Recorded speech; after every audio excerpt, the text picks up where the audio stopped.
성찬식을 앞두고 이것이 무엇이냐? 광야의 식탁 만나, 이런 제목으로 말씀을 드리겠습니다.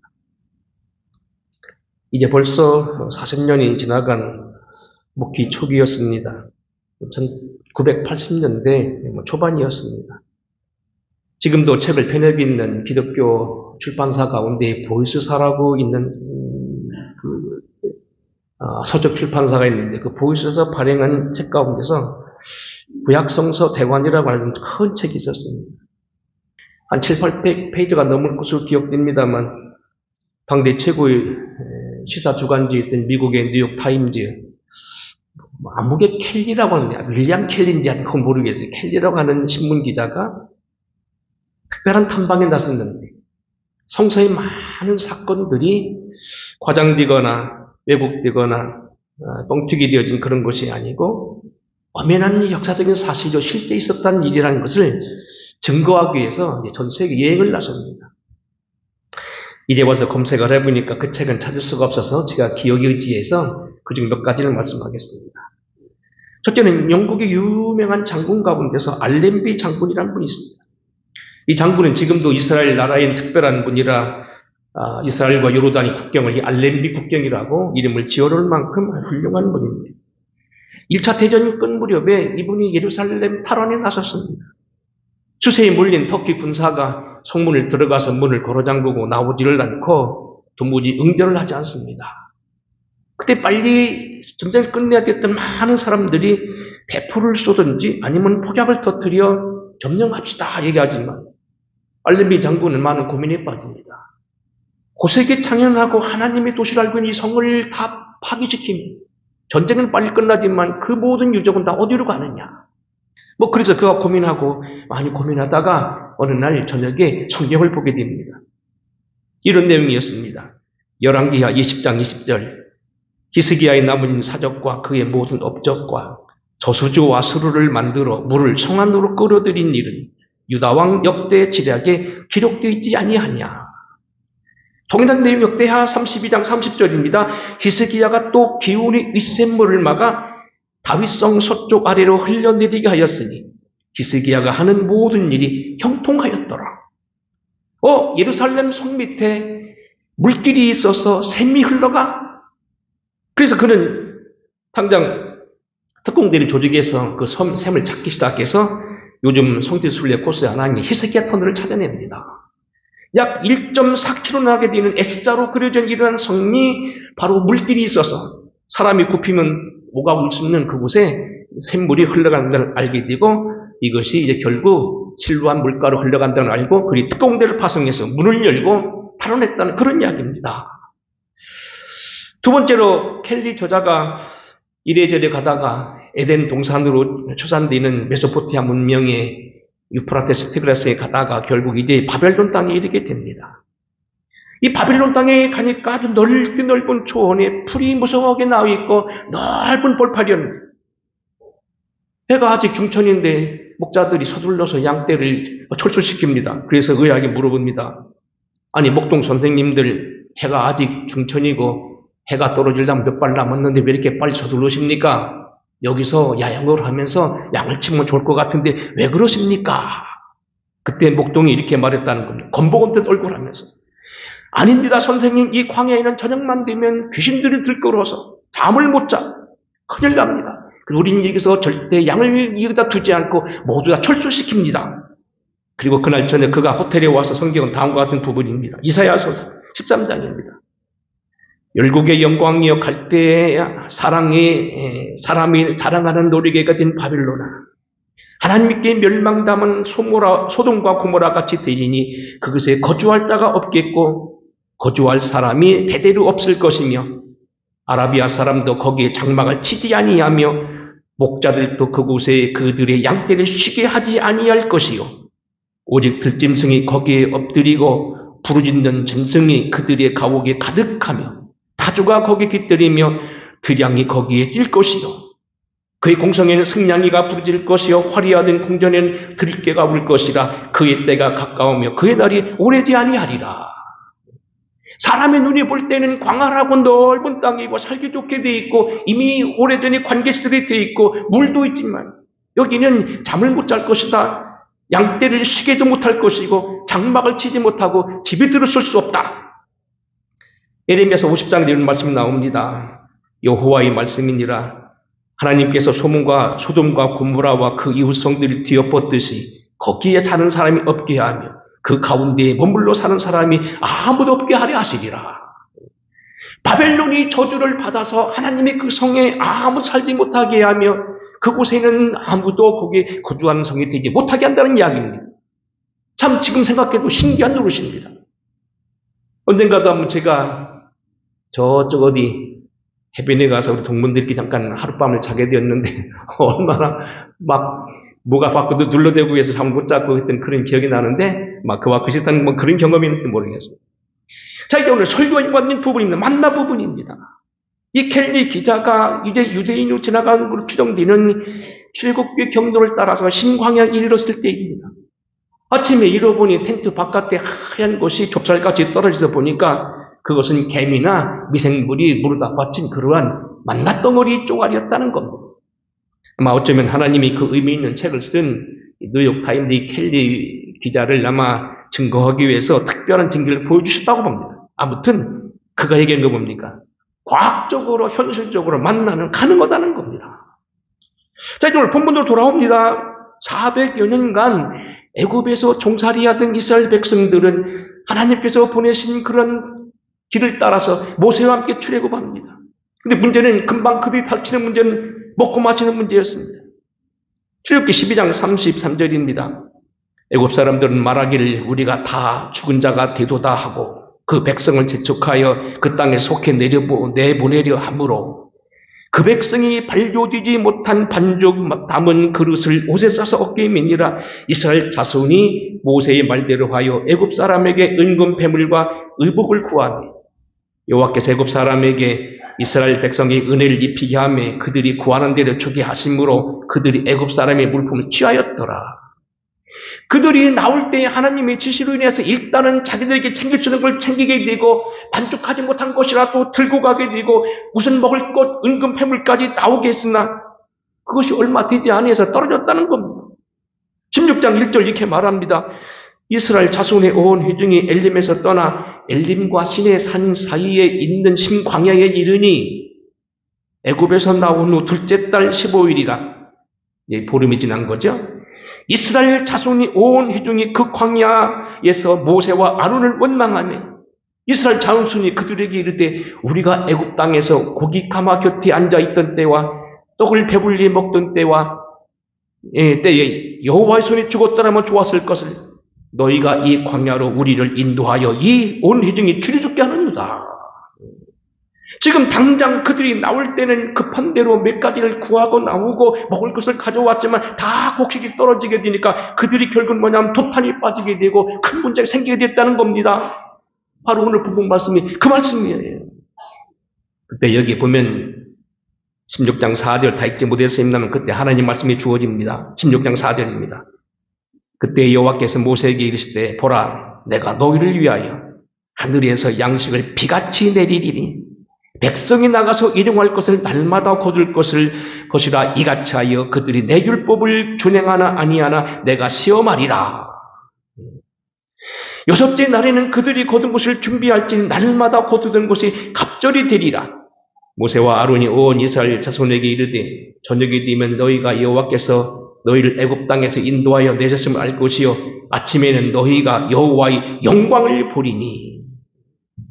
결국 이런 백성들이 신광야에 이르게 되어서 먹을 것이 없게 되지만 하나님은 그들에게 뭡니까? 저녁에는 메추라기를 내려 먹이시고 아침에는 만나를 주시기 약속하신다.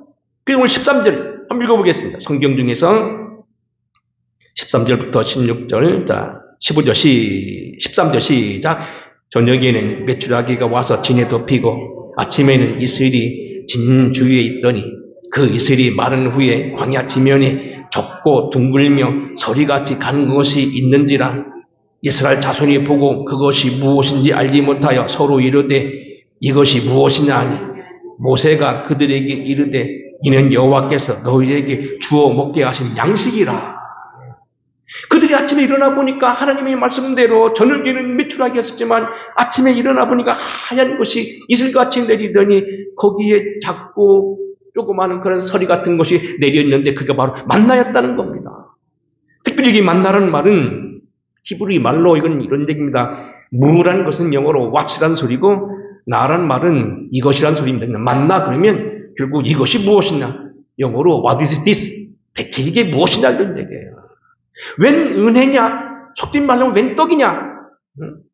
이 말은 무슨 냐면 이게 도대체 무슨 은혜냐? 이게 어찌된 일이냐? 여하튼 오늘 설교는 역시 두 가지인데 첫째는 뭐냐면 우리의 믿음 생활 가는 곳에 하나님이 일용할 양식을 주시리라는 것 때문에 우리는 일어서야 된다는 얘기고 또 한 가지는 하나님이 우리의 광야 생활 내내 우리를 지켜주실 거라고 하는 얘기입니다. 주님이 우리에게 만나가 되신다는 얘기입니다.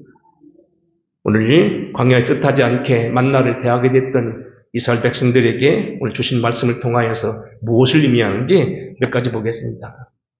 첫째로 보게 되면 우리에게 이 이스라엘 백성들에게 만나를 내려 먹이신 뜻은 뭐냐면 사람이 떡으로만 살 것이 아니고 하나님의 말씀을 사신다는 것을 가르쳐주는 표적입니다. 예수님께서 공생애를 마치시고 나중에 십자가 달리시지만 그 이전에 공생애 준비하실 때에 광야에서 시험을 당하십니다. 그때 주님은 이런 시험을 받으셨습니다. 내가 하나님의 아들이었던 돌을 떡으로 만들어 먹어라. 그때 주님 뭐라고 말씀하십니까? 예수께서 대답하여 이르시되 기록되었으되 사람이 떡으로만 살 것이 아니요 오직 하나님의 입으로부터 나오는 모든 말씀으로 살 것이니라 하시니. 또 누가복음 4장 3절입니다. 마귀가 이르되 내가 만일 하나님의 아들이거든 이 돌들을 명하여 떡이 되게 하라. 똑같이 예수께서 이르시되 기록된 바 사람이 떡으로만 살 것이 아니라 하나님의 말씀을 사는 것이다. 이런 뜻입니다. 자, 오늘 우리가 보면 이런 얘기에 맞다. 사람의 생각으로는 인간의 계획으로 지난주 공부한 변론을 하면 보편적인 상식이나 이론적으로 보면 떡을 만들어 먹는 것이 원칙이고 그렇게 사는 것이 좋지만 하나님의 말씀으로 사는 거다. 이렇게 한번 생각해 보겠습니다. 어떤 사람들이 가끔 조롱해서 이런 얘기를 합니다. 아니, 교회 나가면 누가 밥 주냐? 아니, 이 바쁠 때 교회 나가면 누가 밥 깔아주고 목사가 와서 뭐 심어주더냐? 뭐 이런 얘기입니다. 그때 저는 이렇게 말합니다. 저는 이렇게 말해왔습니다. 맞습니다. 주님이 떡도 주시고 집도 주시고 농사도 지어주십니다. 그때 이 시간 뭐 구체적으로 하나님이 뭐 떡을 주셨느니 밥을 주셨느니 옷을 사줬느니 그런 얘기 할 건 없습니다만 저는 분명히 말합니다. 이렇게 말해봅니다. 아니 그럼 주일날 안 나오고 쟁기 들고 밭 깔고 열심히 하더니 옛날에는 뭐 벼가 많이 나면 뭐 2섬 뭐 보통 뭐 어떤 때는 많이 나면 한 6섬 난다고 그러는데 교회 안 나오고 혼자 이렇게 주일날 이러더니까 한 20섬 납니까? 교회 안 나오고 농사하는 사람이 벌써 130년 됐는데 예수 믿는 사람들은 다 말라 죽고 가난뱅이가 됐고 예수 안 믿고 들여나가 일하는 사람들 다 부자 됐습니까? 똑같은 얘기예요. 저는 뭐 아버지가 목사도 아니고 장로도 아니고 사실 저 혼자 예수를 믿었습니다. 어떻게 보면 참 뭐 고난의 길이라기보다도 참 어떻게 걸어왔는지 참 황당한 길을 걸어왔고 제 가족들이나 형제들에게는 완전히 찬바본이 아니었지만 많은 그 사람들이 나를 딱하게 여기고 할 정도까지 있었습니다. 근데 지금 보면은 사실 뭐 다 지나갔잖아요. 분가나 뭐 처가에서 뭐 수천만 원 받아서 뭐 쓴 적도 없고 어느 데 특별히 뭐 받아가지고 누린 것도 없지만 벌써 저는 그래 저래 어쨌든 은퇴를 앞두고 있습니다. 뭐 은혜 속에 되어졌습니다. 성도들의 많은 사랑도 받고 또 좋은 장로님들이나 많은 분이 있었고 또 속도 모르고 저한테 시집 와서 속았다고 하는 여자도 있고 좋은 교회도 있고 뭐 그 이상입니다. 참 때로는 목회하다 보면 변덕 사람도 있어서 참 속상할 때도 있었고 뭐 교회들에게 쫓겨보기도 했고 뭐 여러 가지 있었지만 하나님이 그들을 심판하는 모습도 바라보게 되고, 왜냐면 그것이 잘된 일은 아니지만 하나님이 일단은 책임져 주시는구나 많이 보았습니다. 예수께서 대답하시되 기록된 바 사람이 떡으로만 살 것이 아니라 사실입니다. 신명기 8장 2절에 보면 이런 말씀이 있습니다. 네 하나님 여호와께서 이 40년 동안에 네게 광야길을 걷게 하신 것을 기억하라. 이는 너를 낮추시고 너를 시험하사 내 마음이 어떠한지 그의 명령을 지키는지 아니 지키는지 알려 하심이라. 너를 낮추시며 너를 줄이게 하시며 또 너를 알지 못하며 네 조상도 알지 못하던 만나를 내게 먹이신 것은 사람이 떡으로만 사는 것이 아니요 하나님의 입에서 나오는 모든 말씀을 사는 줄을 내가 알게 하려 하심이라. 만나가 뭐냐? 40년 동안 네가 살아가면서 하나님의 말씀 산다는 걸 보여주는 그런 표라는 겁니다. 오히려 너를 낮추시고 너를 시험하여 너에게 발이 부르지 않게 하신 것을 알게 하되 오히려 내가 나중에 많은 것을 받은 다음에 내가 오히려 마음이 교만할까 두렵다는 겁니다. 옛날 어떤 분이 그러더라고요. 제가 거꾸로 물어봤습니다. 열심히 한 분이 제가 뭔 얘기 하다가 주일날 당신 예수 믿어가면서 뭐 소리 안 보냐 그랬더니 그분이 그러더라고요. 그 권사님이 처음 보는 저분은 목사님 뭐 주일날 뭐 나가서 일한다고 쟁기질한다고 1년에 2번 농사 짓습니까? 맞는 얘기잖아요. 열심히 일하고 구워주고 열심히 놀았다고 뭐 열심히 일했다고 금방 농사하고 떼부자 되더라는 겁니다. 아니라는 겁니다. 하나님이 하신다는 겁니다. 사실 여기 본문 말씀에 보게 되면 여기 만나라는 것은 일생 동안 우리를 지키시고 지킨다는 그런 보장에 대한 이야기입니다만 사실 이스라엘 백성들이 사실 그렇다는 얘기입니다. 신명기 8장 4절 보면 이런 말씀이 있습니다. 이 40년 동안에 내 의복이 헤어지지 아니하고 내 발이 부르트지 아니하였느니라. 너는 사람이 그 아들 징계함 같이 내 하나님 여호와께서 너를 징계하는 줄 마음에 생각하고 내 하나님 여호와의 명령을 지켜 그의 길을 따라 그를 경외할지니라.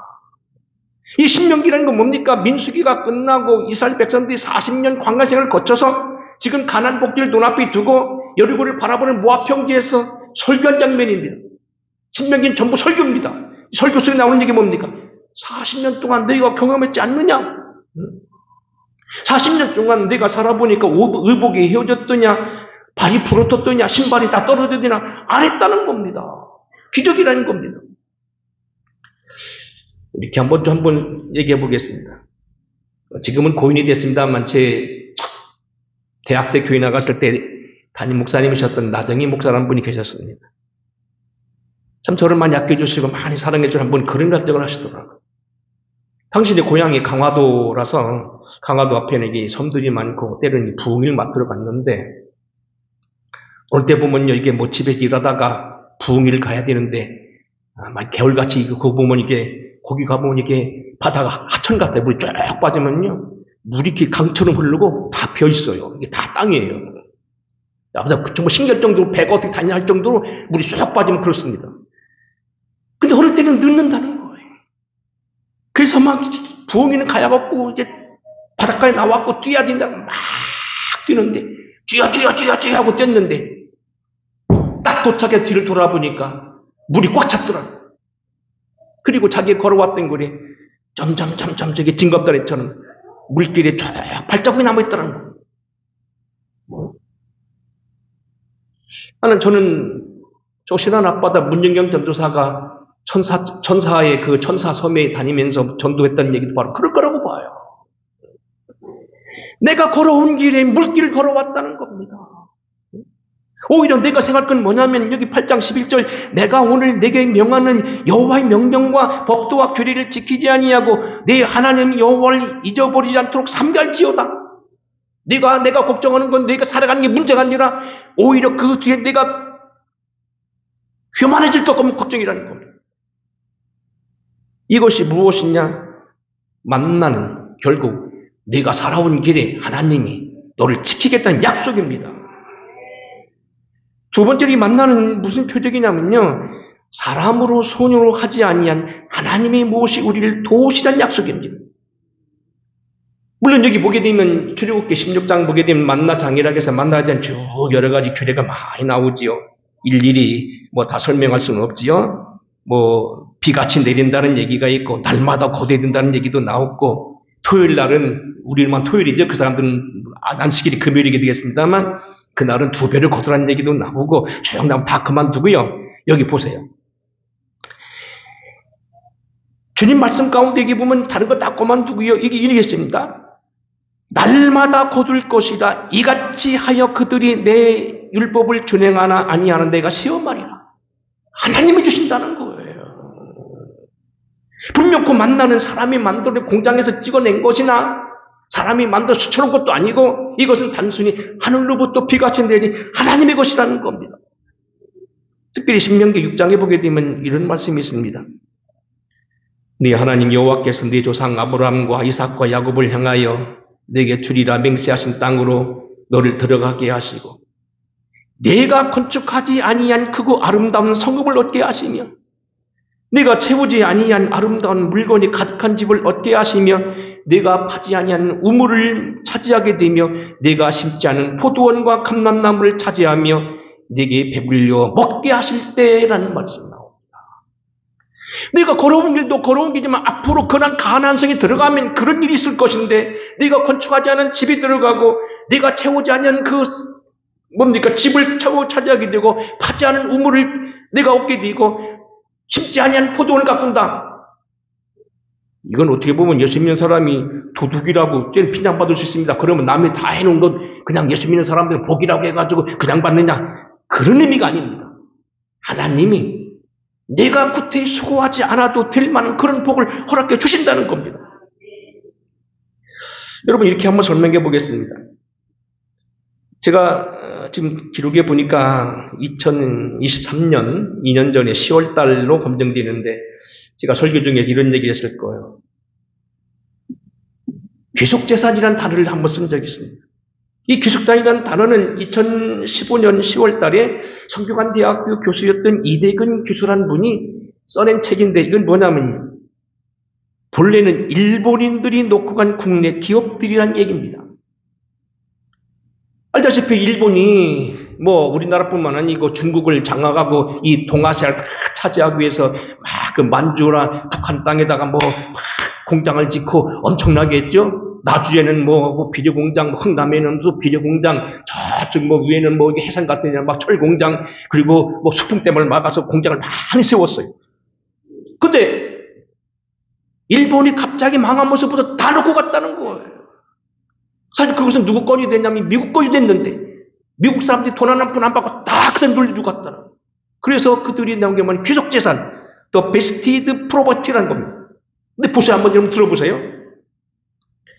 우리나라 지금도 있는 두산그룹, 맥주가 나오면 미안합니다만 오비맥주, 하이트맥주, 한화그룹, 혜태제과, 동양시멘트, SK그룹, 사모방직, 신세계백화점, 미도파백화점, LG화학, 쌍용그룹, 동국제강, 삼성화재, 제일제당, 대성그룹, 동양제과, 대한조선공사, 동양방직, 한국생사, 한국주택공사, 벽산그룹, 한국전력회사, 일산방직, 한진중공업.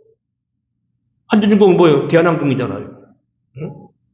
대한통운, 한진그룹, 대한해운, 동양화재보험, 메리츠 화상 해제보험, 중유제약, 그 위에 발전소, 수풍댐, 철도, 항만, 도로 다 일본 거 있다는 거예요. 문제는 뭡니까? 이 사람들이 다 놓고 갔다는 거예요. 그래서 이걸 재산으로 따진다면요, 북한에는 29억 달러, 지금 돈으로 약 4조 원. 옛날에는 막 그 엄청난 돈이 있을 거예요.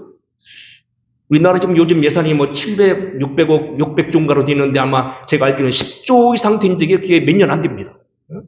남한에는 23억 달러어치 약 3조 원을 남겨두고 왔습니다.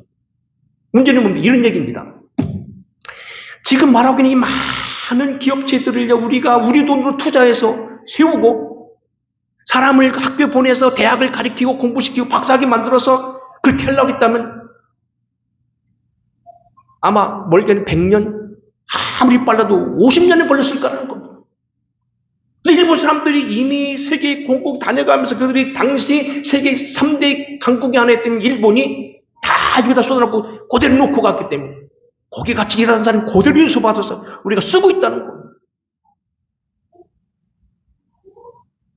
여러분, 저는 지금 친일파나 일본을 칭찬하는 게 아닙니다.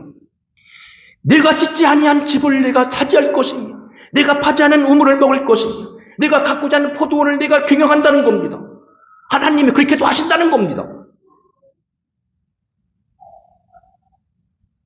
물론 기독교 역사에 가게 되면 때로는 세계를 복잡하게 한 것도 있긴 있어요. 예를 들면 가장 많이 비판받는 게 십자군 전쟁 같은 거, 또 프랑스와 영국과의 100년 전쟁이라든지 이런 것, 신구와 극우와의 싸움들 이런 것들 좀 부끄러운 일도 많지만 한번 생각해 보시면 변증적인 입장에서 생각합니다. 어차피 인간의 약육강식에 있는 그 세계, 요즘 우리가 탄핵 정권을 보면서 얼마나 사람이 악랄하고 그렇게 자기를 임명하고 그렇게 했던 사람을 하루아침에 배신하고 등 돌리고 자기 목숨을 지키기 위해서 장군들이 막 울면서 거짓말하고 그런 걸 보잖아요. 이런 세계 속에서 인문주의적인 로마 그리스드 문명, 아니면 그 메소포타미아의 여러 가지 아라비아 문명, 금세기 공산정권이나 전체주의 문명, 비틀어진 중국의 용의 정권, 이런 가운데서 기독교가 빠진다면 어떻게 됐을까? 물론 기독교가 완전하다는 건 아닙니다. 그래도 기독교가 있어서 십자가를 지어주고, 우리 위해서 크리스마스 씨를 만들어주고, 우리 위해서 학교를 지어주고, 교육을 시키고, 많은 유학생들을 보내고, 교육시키고 안일하는 겁니다.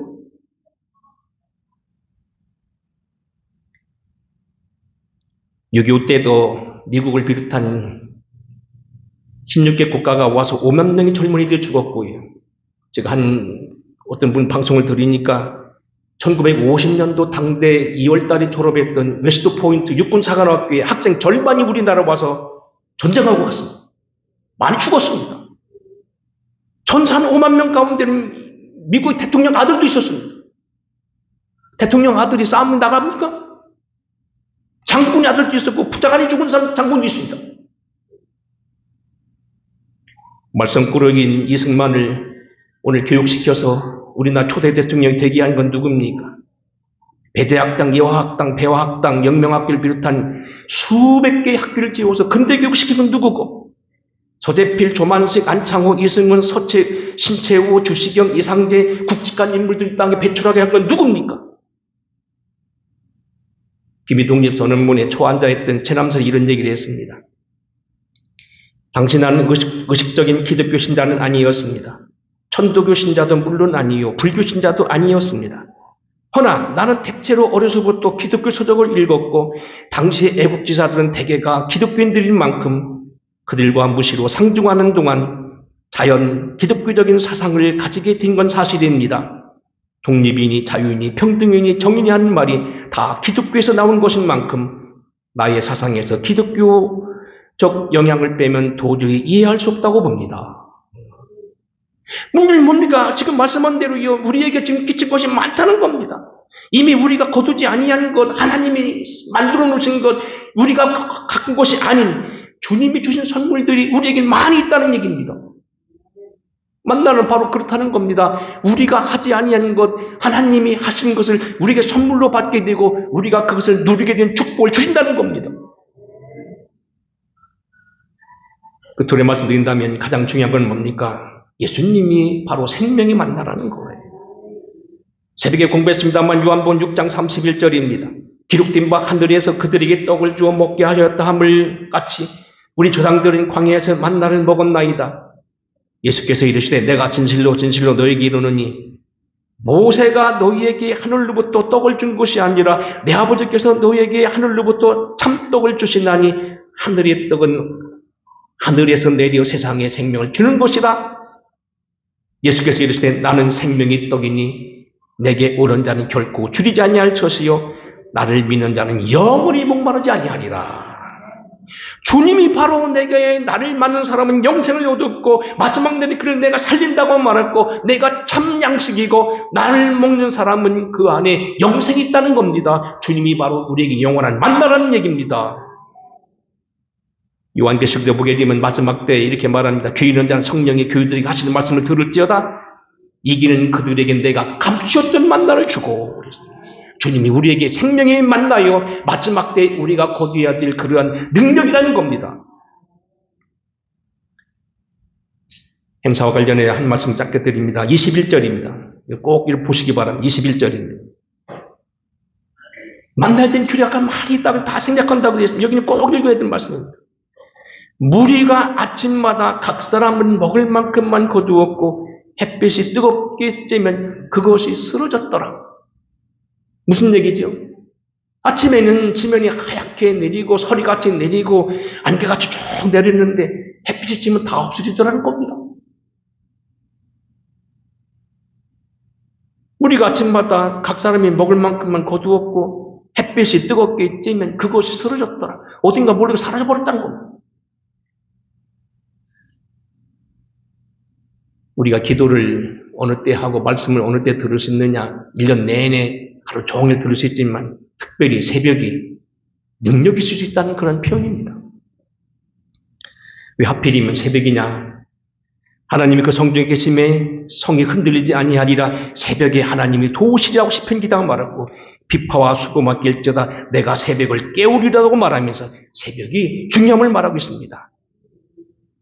오늘 만나는 때는 가운데 주님을 만나는 체험이 있게 되시길 바라고 더 나아가서 이 만나는 새벽에 집중해 내렸다는 걸 꼭 기억하시면서 여러분 내일부터 시작된 새벽기도 여러분 무시하지 마시고 기쁘게 여기시고 받아들임으로 인해서 생애에 경험하지 못한 그런 은혜도 체험하기 바랍니다. 말씀하면 순종이 1만 머리의 소의 기름과 그 고기보다 낫다고 그랬습니다. 순종이 제사보다 낫습니다. 주의 말씀을 여러분 기쁘게 여기시고 나의 계명을 지키는 자야 나를 사랑한다고 하신 말씀대로 여러분들이 기억하셔서 깊은 데로 그물을 내리셔서 또 한 번 은혜의 말씀을 대하시고 주님을 체험하는 그런 능력의 기회가 되기를 주의 이름으로 부탁합니다. 성찬식을 하겠습니다.